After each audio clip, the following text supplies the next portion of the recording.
बच्चों हमारा टॉपिक है आज थर्मोकेमिस्ट्री। थर्मोडाइनमिक्स का ही एक पार्ट है, ये थर्मोडाइनमिक्स का एक यूनिट है। और यहाँ से कैसे क्वेश्चन हो सकते हैं, उन क्वेश्चन को हम आसानी से कैसे बनाएं, इस बात को आज हम लोग यहाँ पर देख रहे होंगे। तो चैप्टर हमारा थर्मोकेमिस्ट्री स्टार्ट करते हैं यहाँ पर।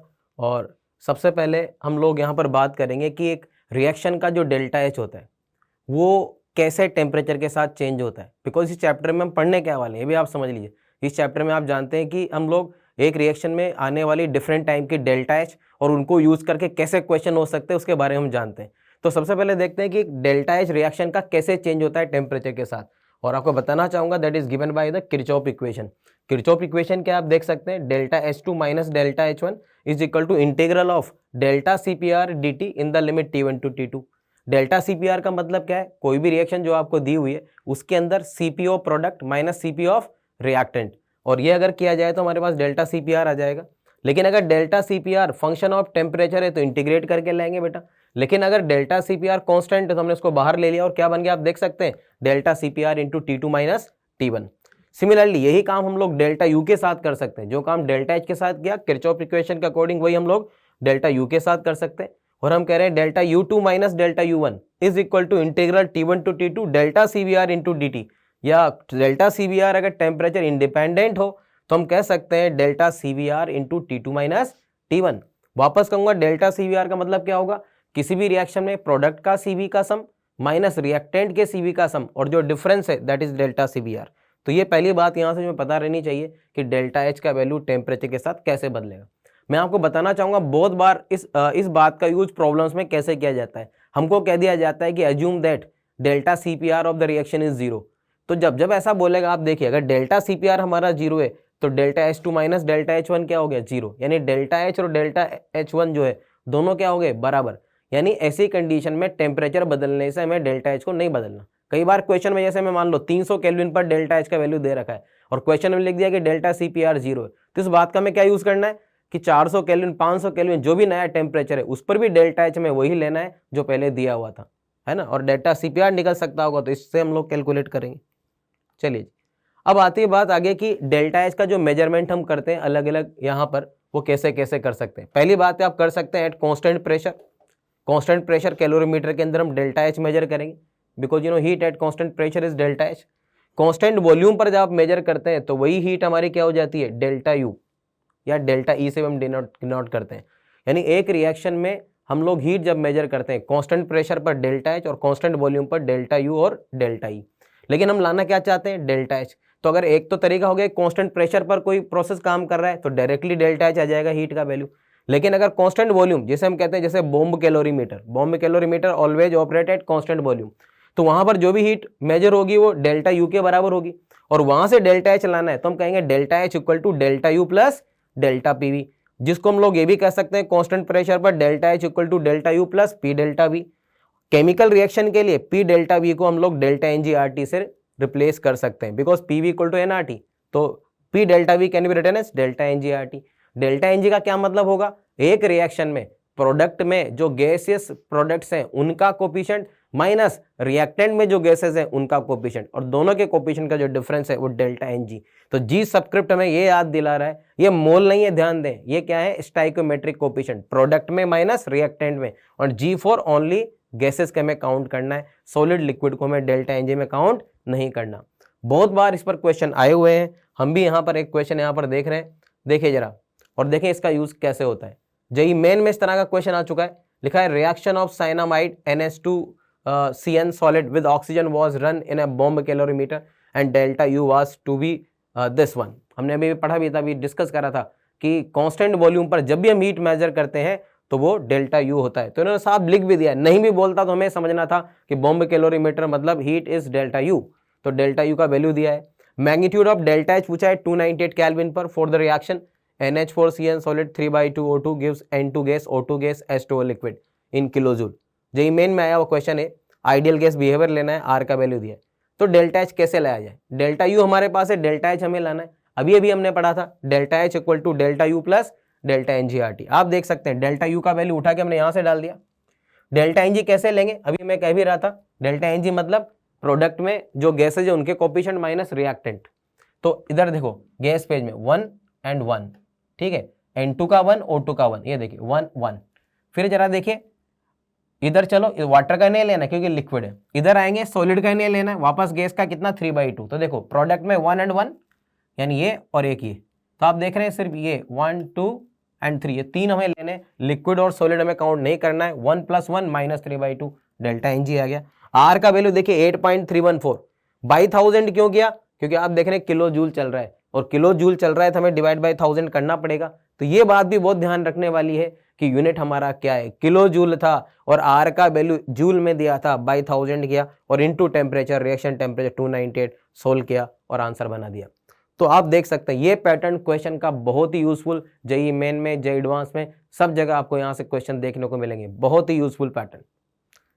चलिए जी, अब बात आती है standard enthalpy of formation. In fact हम लोग बात करने वाले हैं अब लोग कि अलग अलग तरह की कौन कौन सी हीट ऑफ रिएक्शंस होती हैं, एंथैल्पी ऑफ रिएक्शन होती हैं, और उनका यूज करके किस तरह के क्वेश्चन आते हैं। तो सबसे पहले आपके सामने आ गया एंथैल्पी ऑफ फॉर्मेशन। क्या होता है बेटा, ये जरा ध्यान से पढ़ते हैं। Standard enthalpy change for the formation of 1 mole of a compound from its elements in their most stable state of aggregation also known as reference state is called standard molar enthalpy of formation. जो बात मैंने पढ़ी उस बात को समझो कि इसका मतलब क्या है कि 1 मोल सब्सटेंस का फॉर्मेशन करना है, 1 मोल कंपाउंड, देखा ना 1 मोल, 1 मोल ऑफ ए कंपाउंड। तो जिस भी कंपाउंड का आपको एंथैल्पी ऑफ फॉर्मेशन लिखना है उसका आप 1 मोल लिखें। जैसे मान लो इस एग्जांपल को भी देखो साथ साथ अगर हम लोग देखें तो CH4 का फॉर्मेशन करना है तो 1 मोल हमने CH4 का लिख दिया। कहां से फॉर्म करना है जरा ये भी देखिए, कहां से फॉर्म करना है, from its elements in their most stable state of aggregation also known as a reference state. बनाना हमेशा इनके एलिमेंट से, कंपाउंड से नहीं बनाना किसी भी कंपाउंड को, उसको उसके एलिमेंट से बनाना है। और एलिमेंट की जो मोस्ट स्टेबल स्टेट है जिसे हम लोग रेफरेंस स्टेट कहते हैं, लिखा भी है कि reference state of an element is the most stable state of aggregation at 25 degree and 1 bar pressure.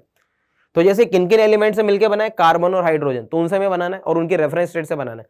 तो कार्बन की रेफरेंस स्टेट कौन होगी, ग्रेफाइट, प्योर कार्बन। आप इसके अलग अलग एलोट्रॉप्स जानते हैं, ग्रेफाइट के अलावा डायमंड, फुलरिन, लेकिन सबसे ज्यादा जो थर्मोडायनेमिकली स्टेबल फॉर्म है उसी को हम लोग रेफरेंस स्टेट लेते हैं। तो कार्बन के केस में किसको लेंगे, ग्रेफाइट को। तो कार्बन का ग्रेफाइट रेफरेंस स्टेट है, उसको लिया। दूसरा एलिमेंट है हाइड्रोजन, तो हाइड्रोजन किसके फॉर्म में मिलता है नेचर के अंदर, 25 डिग्री 1 बार पर, हाइड्रोजन गैस की तरह, H2 गैस की तरह, और बैलेंस कर दिया, 4 हाइड्रोजन है तो 2H2। तो वापस कह रहा हूं 1 मोल का फॉर्मेशन करना है, जैसे CH4 का करना है, कहां से करना है, उसके एलिमेंट के रेफरेंस स्टेट से करना है। और रेफरेंस स्टेट क्या है, उस एलिमेंट की नेचर के अंदर मिलने वाली मोस्ट स्टेबल स्टेट। तो कार्बन के लिए ग्रेफाइट, हाइड्रोजन के लिए H2 बनाया, और जो भी डेल्टा H आ रहा है इस रिएक्शन का वही कहलाएगा एंथैल्पी ऑफ फॉर्मेशन, किसका, CH4 गैस का। तो ऐसे किसका भी फॉर्मेशन लिखा जा सकता है। मैं आपको बता दूं और भी एलिमेंट के लिए, कोई हाइड्रोजन कहे तो H2 गैस, नाइट्रोजन कहे तो N2 गैस, ऑक्सीजन कहेगा तो O2 गैस, है ना, ब्रोमीन कहेगा तो ब्रोमीन लिक्विड, फ्लोरीन कहेगा तो फ्लोरीन गैस, आयोडीन कहेगा तो I2 सॉलिड, है ना। आप और अगर जाएंगे तो फॉस्फोरस में जाएंगे तो व्हाइट फॉस्फोरस सॉलिड फेज में, सल्फर में जाओगे तो रोम्बिक सल्फर सॉलिड फेज में। ये सब रेफरेंस स्टेट है, मोस्ट स्टेबल स्टेट। तो जब भी एलिमेंटल फॉर्म रिएक्टेंट साइड पर लिया जाएगा, जो रेफरेंस स्टेट मैंने बोले वो लिए जाएंगे और उनसे 1 मोल का फॉर्मेशन करना है। ठीक है जी, चलिए आगे देखते हैं यहां पर और इससे रिलेटेड क्या खास बात है। पहली बात लिखिए, delta H0F is 0 for all the elements in the reference state. Her element का जो रेफरेंस स्टेट है उसके अंदर उसका फॉर्मेशन डेटा 0 होना है। क्यों होना है, क्योंकि आप जैसे मान लो मैं कहूं कि यार O2 का, O2 जो रेफरेंस स्टेट ऑफ ऑक्सीजन, तो अगर मैं यहां पर देखूं मैं O2 को बनाना चाहता हूं तो O2 को किससे बनाऊंगा, मैं अगर O2 को बनाऊंगा तो किससे बनाऊंगा, यहां पर देखिए O2 को किससे बनाऊंगा, O2 से बनाऊंगा। तो O2 का फॉर्मेशन O2 से करूंगा तो क्या होगा, सेम ही रिएक्शन आएगी, रिएक्टेंट भी वही और प्रोडक्ट भी वही, तो चेंज क्या होगा, 0। तो इसलिए हर एलिमेंट के रेफरेंस स्टेट में फॉर्मेशन डेटा में क्या लेना है, 0 लेना है, ये बात ध्यान रखें। ओके, चलिए अब दूसरी बात कि किसी भी रिएक्शन के लिए डेल्टा H रिएक्शन कैसे लाना है। तो मैं क्या करना है, जो रिएक्शन आपको दे रही है उसमें formation of product minus formation of reactant, ये बहुत ही यूजफुल रिजल्ट है, बहुत ज्यादा काम आने वाला फॉर्मूला है किसी भी क्वेश्चन में। सबका फॉर्मेशन डेटा अगर दिया है एक रिएक्शन में और हमें डेल्टा H रिएक्शन लाना है तो formation of product minus formation of reactant. कैसे इसको यूज करना है जरा सोचिए। जैसे ये एक रिएक्शन लिख दी गई है, A B B C C and D D, capital A B C D जो है वो हमारे ए बी रिएक्टेंट और सी डी प्रोडक्ट है, जबकि जो स्मॉल लेटर्स में लिखे हैं वो इनके कोफिशिएंट्स है, स्टाइकोमेट्रिक कोफिशिएंट है बैलेंस रिएक्शन में। तो यहाँ हमें जैसे ये फॉर्मूला लगाना है, डेल्टा एच लाना है, फॉर्मेशन डेटा सबका दिया है, तो क्या कहेंगे, formation of product minus formation of reactant. तो क्या करेंगे भाई, सबसे पहले प्रोडक्ट कौन है, सी, तो सी का फॉर्मेशन डेटा इंटू उसका कोफिशिएंट, फिर देखो डी का फॉर्मेशन डेटा इंटू उसका कोफिशिएंट, ये प्रोडक्ट का काम हो गया। माइनस रिएक्टेंट में अगर हम जाएंगे तो रिएक्टेंट में कौन कौन है, ए और बी, तो ए का फॉर्मेशन इंटू ए और फिर बी का फॉर्मेशन इंटू बी, तो प्रोडक्ट माइनस रिएक्टेंट हमें करना है और जो आंसर आएगा डायरेक्टली रिएक्शन का डेल्टा एच दे देगा। रिएक्शन चाहे जो भी हो, हमें इस बात से कोई कंफ्यूजन में नहीं आना कि सर रिएक्शन तो कंबशन की दी है या किसी और की दी है, किसी की भी रिएक्शन दी हो, कोई सी भी रिएक्शन हो, न्यूट्रलाइजेशन हो, कंबशन हो, किसी का हाइड्रोजनेशन हो, कोई सा भी रिएक्शन हो, हम हर रिएक्शन के अंदर फॉर्मूला लगा सकते हैं, बशर्ते कि हमारे पास हर स्पीसीज का फॉर्मेशन डेटा अवेलेबल हो और वो क्वेश्चन में गिवन होगा। अगर नहीं दिया जाएगा तो किसका नहीं दिया जाएगा बेटा, एलिमेंट के रेफरेंस स्टेट का, क्योंकि हम जानते हैं कि एलिमेंट के रेफरेंस स्टेट का फॉर्मेशन डेटा क्या होता है, जीरो, तो उसको देने की जरूरत नहीं है, लिखा है हम लोगों ने, तो उसको हम डायरेक्टली जीरो ले सकते हैं। देखो जरा इस पर भी एक क्वेश्चन, देखिए enthalpy of formation of CO gas, CO2 gas, N2O gas and that of N2O4 gas are given respectively in kilo joule per mole, find the delta H for the reaction. Reaction को और मैं देख रहा हूँ, इस reaction का delta H मुझे लाना है और मेरे पास सबके फॉर्मेशन डेटा दिए, तो मुझे वही बात लगानी जो भी कही, formation of product minus formation of reactant. तो N2O गैस का फॉर्मेशन प्लस 3 इंटू CO2 का फॉर्मेशन माइनस N2O4 का formation and plus 3 into CO का फॉर्मेशन, प्रोडक्ट माइनस रिएक्टेंट किया और आंसर निकाल लिया, रिएक्शन का डेल्टा एच आ गया। बहुत ही कॉमन पैटर्न लेकिन बहुत यूजफुल पैटर्न, समझ आई बात? ओके चलिए आगे बढ़ते हैं। बात है एंथैल्पी ऑफ कंबशन। क्या मतलब एंथैल्पी ऑफ कंबशन का है, लिखा है साफ साफ, enthalpy of combustion is defined as the enthalpy change per mole और per unit amount of a substance, generally per mole हम लोग लेते हैं, when it undergo the combustion and all the reactant products being their standard state at the specified temperature।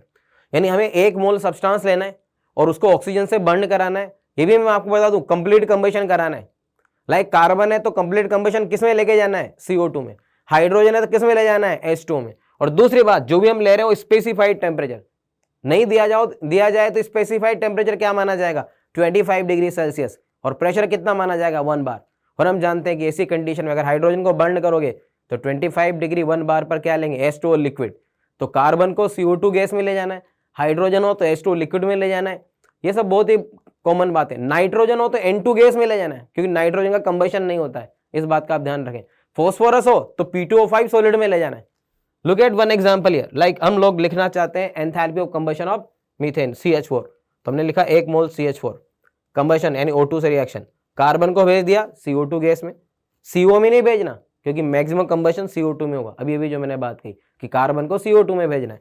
फिर hydrogen को किस में भेजना था, H2O लिक्विड में, देखो और बैलेंस कर दिया। रिएक्शन का जो डेल्टा एच आया that will be called enthalpy of combustion of CH4 gas, ठीक है। अब एक और बात, जैसे आपके पास जब फॉर्मेशन डेटा था तो उसका यूज आपने डेल्टा एच निकालने में किया, कैसे किया था, formation of product minus formation of reactant.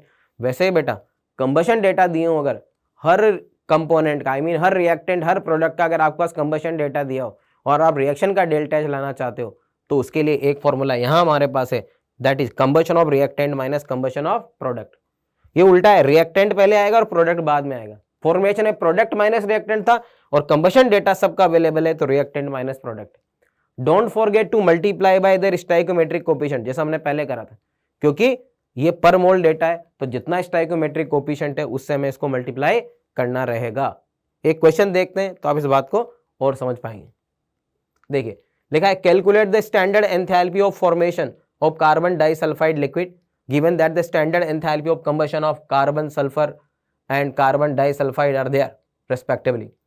तो सबसे पहली बात तो लाना क्या है, उस रिएक्शन को लिखो। क्या लाना था, enthalpy of formation of carbon disulphide. अब ये भी हमने पढ़ा फॉर्मेशन कैसे लिखा जाता है, जिसका भी फॉर्मेशन करना है उसका 1 मोल लिया एरो के सोर CH2 लिक्विड, कहाँ से फॉर्म करेंगे, एलिमेंट के रेफरेंस स्टेट से। कार्बन सॉलिड अंडरस्टूड है कि वो ग्रेफाइट ही रहा होगा, एंड 2 सल्फर जो अंडरस्टूड है कि वो रोम्बिक रहा होगा, है ना। तो 2 सल्फर 1 कार्बन फॉर्म किया। हम इस रिएक्शन का डेल्टा एच लाना चाहते हैं, वही इस रिएक्शन का डेल्टा HF भी होगा। लेकिन हमारे डेटा में अवेलेबल क्या क्या डेटा हो जरा देखो, हमारे पास इन सारे स्पीसीज का कंबशन डेटा दिया हुआ है, तो हम लोग लगा सकते हैं combustion of reactant minus combustion of product. तो आप देखिए combustion of carbon plus 2 into combustion of sulphur minus combustion of CH2 और सोल्व कर लिया, आंसर निकला है। तो आप देखिए अभी तक हमने दो फॉर्मूला लगाने की प्रैक्टिस करी डेल्टा एच लाने की। पहला फॉर्मूला पढ़ा formation of product minus formation of reactant, और दूसरा पढ़ा combustion of reactant minus combustion of product. बहुत बार बच्चे कहते हैं कि सर हमें कैसे पता चल रहा है कब कौन सा लगाना है। तो भाई बहुत सीधी बात है, रिएक्शन चाहे जो जैसा डेटा है वैसा फॉर्मूला लगाना है। अगर मेरे पास यहाँ सबका कंबशन डेटा अवेलेबल था तो मैंने combustion of reactant minus combustion of product लगाया। मेरे पास अगर सबका फॉर्मेशन डेटा होता तो मैं formation of product minus formation of reactant लगाना था। इस तरह से आप इन बातों को समझिए। चलिए आगे बढ़ते हैं। नेक्स्ट आता है बॉन्ड एंथैल्पी। क्या मतलब है बॉन्ड एंथैल्पी का? Bond diffusion enthalpy is the change in enthalpy when 1 mole of covalent bond, खास बात ध्यान रखिए, 1 मोल कौन सा? Covalent bond of a gaseous covalent compound. ध्यान दीजिए 1 मोल कोवेलेंट बॉन्ड, वो भी गैस फेज में होना चाहिए, is broken to form products in their gas phase. 1 mole gaseous covalent bond और ब्रेक करके ले जाना है गैसियस एटम्स के अंदर, जो एंथैल्पी चेंज आएगा वही बॉन्ड एंथैल्पी कहलाएगा। लाइक Cl2 गैस से 2Cl, हमने एक Cl-Cl कोवेलेंट बॉन्ड तोड़ा तो ये Cl-Cl बॉन्ड का बॉन्ड एंथैल्पी कहलाएगा। O2 गैस से 2O गैस, हमने O डबल बॉन्ड O तोड़ा, ये O डबल बॉन्ड O का बॉन्ड एंथैल्पी कहलाएगा। Come to the CH4। CH4 में 4 CH बॉन्ड है। जब मैं इसको कहते हैं एटोमाइजेशन, 1 मोल सब्सटेंस को जब उसके फ्री एटम में तोड़ देते हैं उसको बोलते हैं एटोमाइजेशन। तो मैंने CH4 का एटोमाइजेशन किया, 1665 एनर्जी लगी। लेकिन यहाँ देखो, यहाँ एक जैसे कितने बॉन्ड है हमारे पास, यहाँ पर हमारे पास एक जैसे कितने बॉन्ड है आप देख सकते हैं, एक जैसे हमारे पास यहाँ पर 4 बॉन्ड है ना। CH4 के अंदर एक जैसे 4 बॉन्ड है। तो अगर ये एनर्जी में देखो एटोमाइजेशन की, तो कितने बॉन्ड तोड़ने की एनर्जी है? 4 बॉन्ड तोड़ने की। तो ऐसी कंडीशन है जो मैंने लिखा, in such cases we use mean bond enthalpy. और मीन बॉन्ड एंथैल्पी कैसे लेंगे कि यार 4 बॉन्ड तोड़ने की इतनी एनर्जी है, तो एक CH बॉन्ड की मीन एंथैल्पी क्या होगी? This value divided by 4। और जैसे डिवाइड बाय 4 करेंगे हम लोग यहाँ से अपना आंसर ला पाएंगे, CH बॉन्ड एंथैल्पी ला पाएंगे। अगली बात यहाँ पर, जैसे हमने पहले फॉर्मेशन डेटा से डेल्टा एच निकाला, कंबशन डेटा से डेल्टा एच निकाला, वैसे अगर बॉन्ड एंथैल्पी डेटा सबके अवेलेबल हो तो हम रिएक्शन का delta H bond enthalpy data से कैसे ला सकते हैं? हमने नीचे लिखा हुआ है delta H reaction is equal to bond enthalpy of reactant minus bond enthalpy of product. तो जैसा डेटा है वैसा फॉर्मूला लगाना है।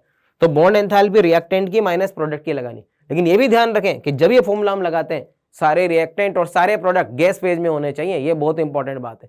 और अगर गैस फेज में नहीं है तो हम लोग को साइकिल में कन्वर्ट करके सॉलिड या लिक्विड को पहले गैस फेज में लाएंगे और gas phase two gas phase, यानी रिएक्टेंट भी सारे गैस में और प्रोडक्ट भी सारे जब गैस फेज में, तब ये फॉर्मूला एप्लीकेबल होता है, delta H equal to bond enthalpy of reactant minus bond enthalpy of product. देखिए जरा एक क्वेश्चन इस पर देखते हैं, इस बात को आप और समझ पाएंगे बेहतर। Look at this reaction C2H6 giving to C2H4 and H2 and delta H हमें लाना है और लिखा है कि बॉन्ड एंथैल्पी सबकी दे रखी। तो क्वेश्चन को आप देखिए, अब इस बार मुझे सबकी बॉन्ड एंथैल्पी दे रखी, तो देखते ही समझ जाना है कि यार बॉन्ड एंथैल्पी डेटा यूज करके डेल्टा एच लाना है। इसके पहले के क्वेश्चन में आप देख रहे थे डेल्टा HF के डेटा दिए थे, तो हमने फॉर्मेशन प्रोडक्ट माइनस रिएक्टेंट करके आंसर लाए। उससे बाद वाले क्वेश्चन में कंबशन डेटा सबके दिए थे, तो हमने combustion of reactant minus combustion of product करके आंसर लाए। और इस बार आप देख रहे हैं सबके बॉन्ड एंथैल्पी डेटा दिए हैं, तो हम फॉर्मूला यूज करेंगे bond enthalpy of reactant minus bond enthalpy of product, और वही काम हमने यहाँ किया। अब आप देखो C2H6 में कौन कौन से बॉन्ड है भाई? एक CC बॉन्ड है, 6 CH बॉन्ड है, ये रिएक्टेंट के बॉन्ड हो गए, माइनस प्रोडक्ट C2H4 में एक C डबल बॉन्ड हो, 4 CH बॉन्ड है, और हाइड्रोजन में एक CH बॉन्ड, एक HH बॉन्ड है। अगर इन सब का डेटा पुट कर दिया जाए और सोल्व किया जाए तो हमारे पास इस रिएक्शन का डेल्टा एच आ चुका होगा। समझ रहे हैं सब लोग? चलिए नेक्स्ट आता है enthalpy of neutralization. Enthalpy of neutralization का क्या मतलब है? Enthalpy change when 1 gram equivalent of an acid and 1 gram equivalent of a base neutralize each other completely in a dilute aqueous solution is called enthalpy of neutralization. Important बात, acid base का neutralization होगा, लेकिन कितनी quantity लेनी है? 1 gram equivalent of each. Acid का भी 1 gram equivalent और बेस का भी 1 ग्राम इक्विवेलेंट जब हम लोग न्यूट्रलाइज करेंगे एक्वस सॉल्यूशन के अंदर, तो जो डेल्टा एच आएगा वो न्यूट्रलाइजेशन की एंथैल्पी होगी। और बेटा याद रहे ये हमेशा एक्सोथर्मिक फिनोमेना है, तो एंथैल्पी ऑफ न्यूट्रलाइजेशन हमेशा नेगेटिव होगा। कुछ एग्जांपल आप देखिए, HCl NaOH न्यूट्रलाइज हुए, जब strong acid strong base neutralize होते हैं, मैं आपको बताना चाहूंगा उनका डेल्टा एच फिक्स होता है -57.1 किलो जूल, और अगर आपको किलो कैलोरी में कहेंगे तो -13.7 किलो कैलोरी, ये भी हम कह सकते हैं। ये पर gram equivalent neutralised, -57.1 kilo joule कह दीजिए या -13.7 किलो कैलोरी, ये हमको याद होना चाहिए। लेकिन ध्यान दीजिए एसिटिक एसिड जब NaOH के साथ लाया तो एसिटिक एसिड वीक था, रिएक्शन तो हुई लेकिन न्यूट्रलाइजेशन का डेटा देखो कितना रह गया, -55.9। स्ट्रॉन्ग का आ रहा था -57.1, इसका रह गया -55.9, यानी कम रिलीज हुई। क्यों कम रिलीज हुई? क्योंकि एसिटिक एसिड एक वीक एसिड है और इस वीक एसिड के कंप्लीट आयोनाइजेशन में जो हीट रिलीज होनी थी उसका एक पार्ट एब्जॉर्ब हो गया। देखो स्ट्रॉन्ग में 100% आयोनाइजेशन होता है तो वहां आयोनाइजेशन के लिए कोई हीट की रिक्वायरमेंट नहीं होती, लेकिन एसिटिक एसिड तो आप जानते हैं ना एक वीक एसिड है, और वीक एसिड है तो उसका तो 100% आयोनाइजेशन होना नहीं था। तो ये आयोनाइजेशन फिर कैसे हुआ? हीट को एब्जॉर्ब करके, और कुछ हीट इसने एब्जॉर्ब करी आयोनाइजेशन में और इसलिए कुछ हीट कम यहां पर आ रही है। तो जो डिफरेंस है 57.1 minus 55.9, I can say that is the heat used in order to ionize the acetic acid.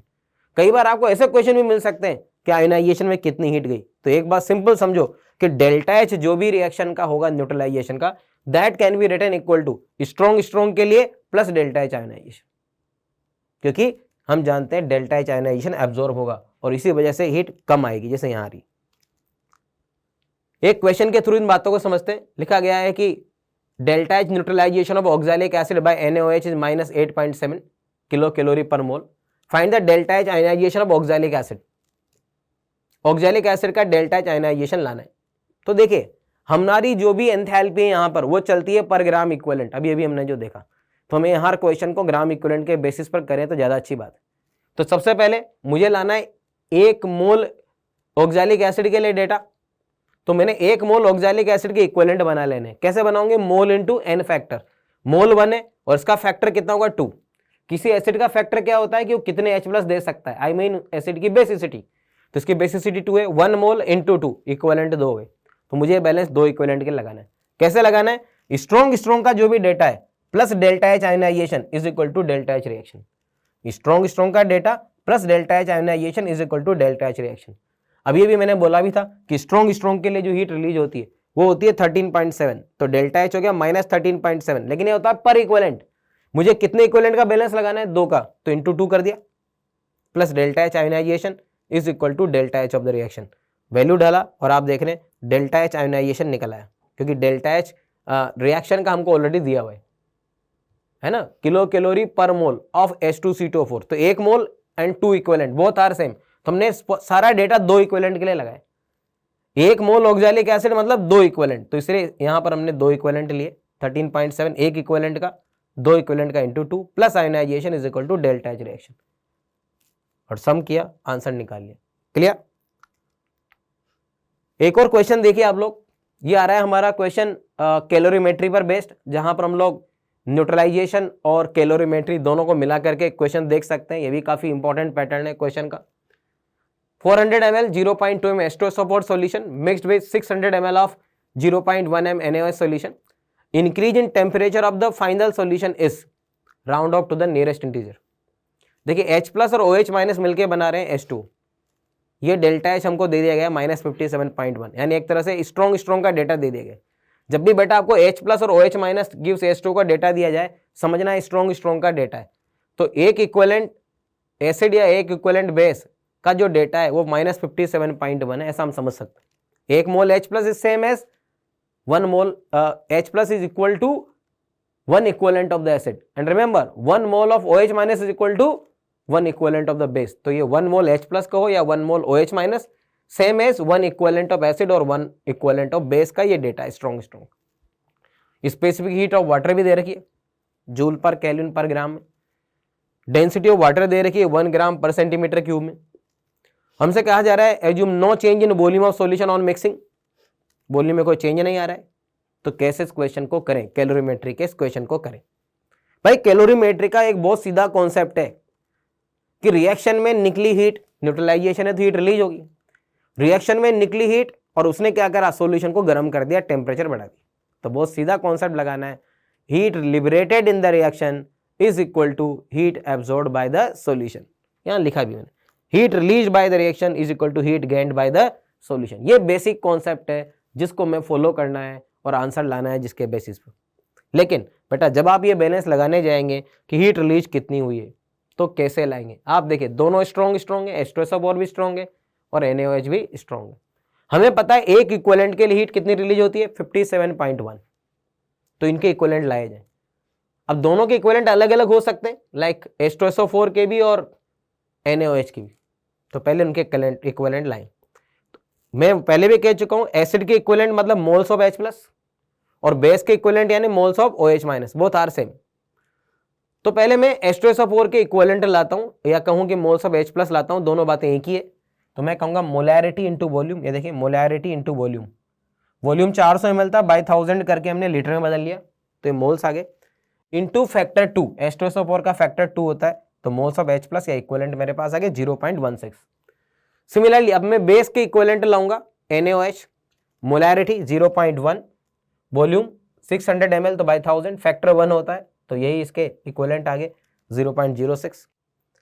जब मेरे पास ये 0.16 और 0.06 आ गए तो मैं LR देखूंगा, LR साफ साफ NaOH आ रहा है यानी OH- आ रहा है, तो कह पाऊंगा कि यार रिएक्शन जो होगी वो सिर्फ 0.06 इक्विवेलेंट की होगी।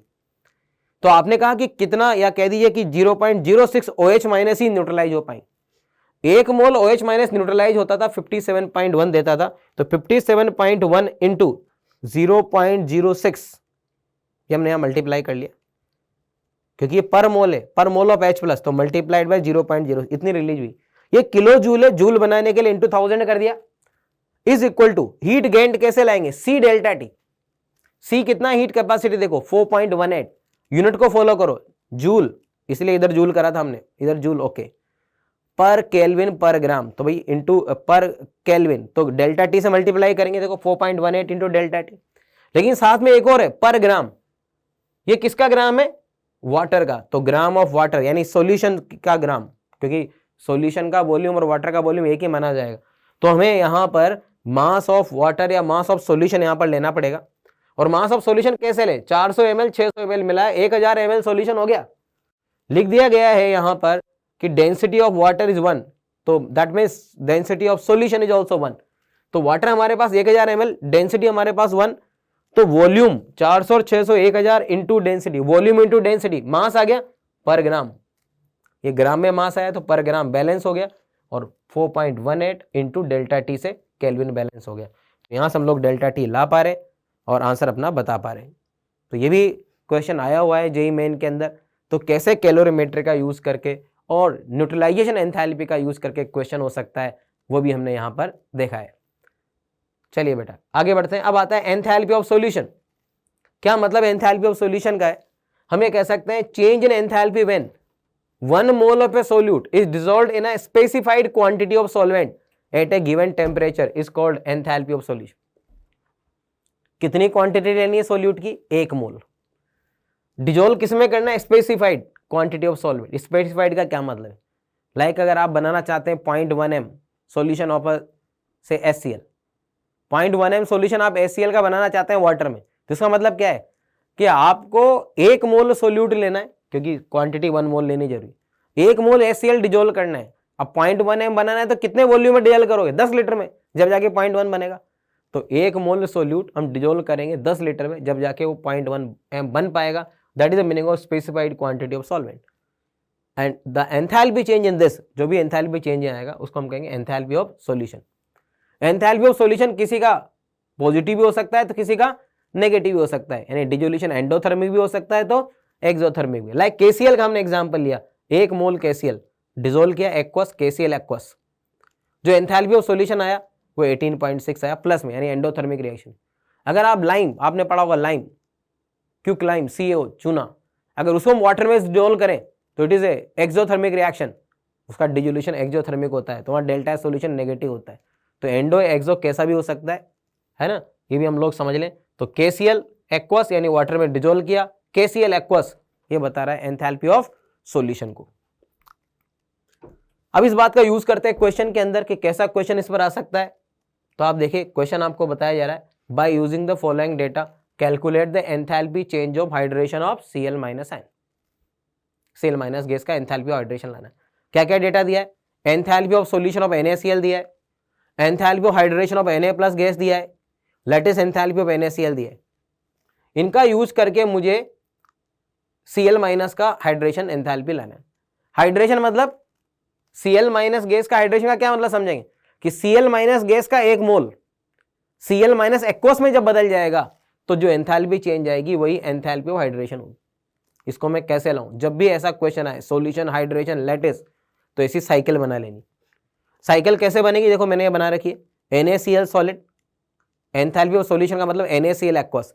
लेकिन NaCl एक स्ट्रॉन्ग इलेक्ट्रोलाइट है बेटा, तो पानी में जाने पर टूट जाएगा, तो अलग अलग करके मैंने लिख दिया Na+ aqueous and Cl- aqueous, इसमें मैंने तोड़ दिया। ये एंथैल्पी ऑफ सॉल्यूशन जो मैं दिया है -2 kJ। अब मैं इसको साइकिल में ब्रेक कर रहा हूं, देखो जरा कैसे। सॉलिड से पहले मैंने लैटिस बना लिया, आपने पढ़ा हुआ लैटिस एंथैल्पी क्या होती है, एक मोल सॉलिड को उसके गैसेस आयन में तोड़ना, ये लैटिस एंथैल्पी होती है। तो ΔH लैटिस हमको ले लेना है। फिर Na+ गैस से Na+ एक्वस, ये हाइड्रेशन ऑफ Na+, और Cl- गैस से Cl- एक्वस बनाना, ये हाइड्रेशन ऑफ Cl-। ये मेरे साइकिल तैयार होगी। और आपने पढ़ा था हेसेस लॉ, जो हमसे कहता था कि एक स्टेप में ΔH इज इक्वल टू अलग अलग स्टेप में ΔH का सम। तो बस वही थ्योरी में लगानी है, हेस लॉ में लगाना है। और हमने कहा ΔH सॉल्यूशन एक और जो हमें दे दिया है -2 is equal to lattice enthalpy, वहां दी थी -77, मैंने क्या लिखी प्लस। क्यों लिखी वजह समझना, जब आप लैटिस तोड़ते हो तो एनर्जी एब्जॉर्ब होगी, और जब आयन से लैटिस बनाते हो तो एनर्जी रिलीज होगी। तो लैटिस एंथैल्पी का साइन पॉजिटिव या नेगेटिव कोई कुछ भी दे सकता है क्वेश्चन में, हमको होशियार रहने की बात है, अलर्ट रहने की बात है। हमें खुद देखना पड़ेगा कि साइन लैटिस एंथैल्पी का पॉजिटिव लूं या नेगेटिव, जो दिया है वो लेना जरूरी नहीं, हमें सोचना पड़ेगा। मैं लैटिस ब्रेक कर रहा हूं, heat will be absorbed and that's why I take it positive 772। अगर लैटिस बना रहा होता तो नेगेटिव लेता, तोड़ रहा हूं पॉजिटिव लिया, बहुत इंपॉर्टेंट बात। फिर Na+ गैस से Na+ एक्वस जाने की एनर्जी दे रखी है -390, और ये मैंने एज्यूम कर ली x is the only unknown. बड़ी आसानी से मैं ला पा रहा हूं कि क्या होना चाहिए, हाइड्रेशन एंथैल्पी। क्लियर? तो ये साइकिल बनाकर प्रॉब्लम को सोल्व करना बहुत ही यूजफुल। चलिए बेटा आगे बढ़ते हैं। नेक्स्ट आता है हमारा बॉन्ड हेबर साइकिल। बॉन्ड हेबर साइकिल, बॉन्ड हेबर साइकिल की अगर हम लोग बात करें यहां पर, तो आपने इनऑर्गेनिक में कई बार पढ़ा होगा कि कई बार कुछ ऐसी एंथैल्पीज होती हैं जिनका हम लोग डायरेक्ट मेजरमेंट नहीं करते या नहीं कर पाते हैं, तो उनको फाइंड आउट करने के लिए हम एक इनडायरेक्ट मेथड का यूज करते हैं, बॉन्ड हेबर साइकिल, जो एक्चुअली बेस है हेसेस लॉ पर, जिसके मैं बात कर रहा था कि एक स्टेप में ΔH इज इक्वल टू, वहां तक पहुंचने में अगर हमने एक से ज्यादा स्टेप फॉलो करी है तो उन सबकी ΔH का सम कर दिया जाए तो एक स्टेप की ΔH के बराबर वो होगा, उसी बात का हम यूज करेंगे। तो यहाँ क्या करते हैं, हम एक कंपाउंड का फॉर्मेशन करते हैं। जैसे इस क्वेश्चन में आप देख लीजिए, लिखता है बॉन्ड Haber cycle for the formation of rubidium chloride is given below, enthalpy are in kilo calorie per mole, और पूछा है find the value of x। तो इसमें क्या करते हैं, पहले हमें ऐसा साइकिल बना के देगा, या अलग अलग डेटा भी दे सकता है। एक मोल का फॉर्मेशन कहां से, एलिमेंट के रेफरेंस स्टेट से, रुबिडियम बनेगा रुबिडियम सॉलिड से, और क्लोरीन बनेगा Cl2 गैस से, बैलेंस किया हाफ। ये formation data, formation of RbCl -105 given है। अब उसको ब्रेक कर दिया, Rb से Rb गैस सब्लिमेशन हो गया, ये भी डेटा दिया। हाफ Cl2 से Cl गैस, ये बॉन्ड एंथैल्पी का डिसोसिएशन हो गया, और ये डेटा भी दिया 28.75। लेकिन एक डेटा x जो लाना है, ये क्या है, it is electron gain enthalpy. ये क्लोरीन की इलेक्ट्रॉन गेन एंथैल्पी है, जो हमें नहीं मालूम, वो हम इस साइकिल के थ्रू लाएंगे। x इलेक्ट्रॉन गेन एंथैल्पी हम लाना चाहते हैं। Rb गैस से Rb+ गैस, ये आयोनाइजेशन एंथैल्पी जो हमको दे रखी है। और ये देखो दोनों आयन मिलकर के लैटिस बना रहे हैं, तो लैटिस एंथैल्पी। और इस बार आप देखिए लैटिस एंथैल्पी को हमने नेगेटिव साइन लिया है। जो बात अभी मैं कह रहा था कि लैटिस आयन से जब लैटिस बनेगा तो हीट रिलीज होगी, नेगेटिव साइन। पहले वाले क्वेश्चन में लैटिस ब्रेक करे तो पॉजिटिव था लैटिस, और अभी लैटिस एनर्जी नेगेटिव क्यों ली, क्योंकि आयन मिलकर के फॉर्म कर रहे हैं, एक लैटिस को बॉन्ड बना रहे हैं, तो एनर्जी रिलीज होगी, तो नेगेटिव साइन के साथ। यहाँ सारा डेटा दिया हुआ था और हमें एक्स लाना था, तो हमने सिंपल टेक्निक लगाई। एक स्टेप में 105 इज इक्वल टू सारे अलग अलग स्टेप में जो भी डेटा था सबका सम कर दिया। सिर्फ एक अननोन हमारे पास था एक्स, हम निकाल लाए और क्वेश्चन को हमने सोल्व कर लिया। तो बेटा आई होप कि मैंने काफ़ी सारे एग्जाम्पल यहाँ पर ले लिए, अलग अलग टाइप के, अलग अलग एंथैल्पीज के, और most common pattern of question क्या हो सकता है इस चैप्टर में, वो हमने यहाँ पर कवर करने की कोशिश करी है। और आई होप कि आपने इसको अच्छे से समझा होगा, और अगर इन बातों के साथ आप चलते हैं तो really you can rock in thermochemistry. All the best.